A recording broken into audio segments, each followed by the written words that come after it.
Sloth encounters tearing town of Islip, Long Island apart. Larry Wallach's Long Island-based sloth business, Sloth Encounters, charges interested parties $50 per half hour to encounter his sloths, feeding them, petting them, and even holding our sloth babies. The company's website claims its two-room storefront across from Carvel and Hauppauge is a very close environmental approximation to the jungles of Costa Rica, and notes that should you wish to buy a sloth, your admission fee will go toward your purchase. For months, local animal rights activists, perhaps because storefronts across from a Carvel and Hauppauge are not a native habitat of the sloth, have been fighting to shut the business down. Humane Long Island President John Di Leonardo, Wallach's main foil, has led the campaign, and on Monday, according to NBC, the pair got into a shoving match over it. "This is a violent person who abuses animals," Di Leonardo said, amid the light jostling outside Wallach's storefront. Wallach responded, "Tell me how I abuse an animal, tell me." The sloth ordeal started over the summer, when Sloth Encounters first opened on Veterans Memorial Highway,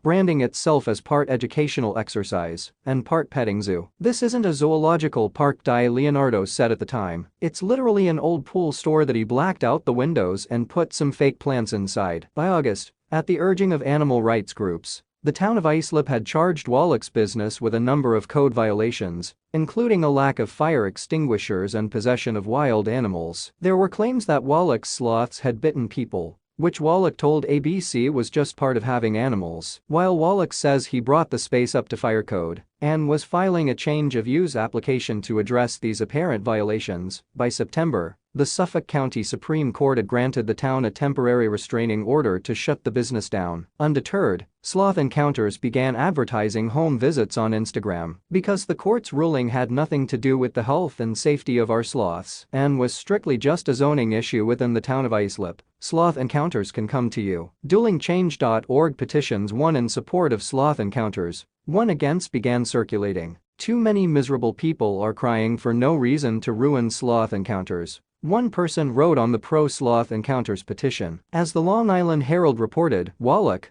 who has a federal animal exhibitor license, has a history with exotic animals and has been cited in the past by the U.S. Department of Agriculture for violations including handling a tiger in an inhumane manner. Monday's almost fistfight happened after a press conference in which Suffolk County officials announced a proposed ban on the use of exotic animals in traveling performances. Apparently, the county has something of an exotic animals problem. "We've had allegations of snakes and crocodiles and all sorts of other animals in this county being taken to county parks and for parties, and we want to make sure that that's not allowed," a Suffolk County legislator said during the announcement. The bill's goal, according to Humane Long, is to stop monkeys from being strapped to dogs and to stop sensitive sloths from being hauled to children's birthday parties. Wallach, who has previously said that his sloths are happy and everyone at Sloth Encounters is happy, said he would challenge the bill if approved.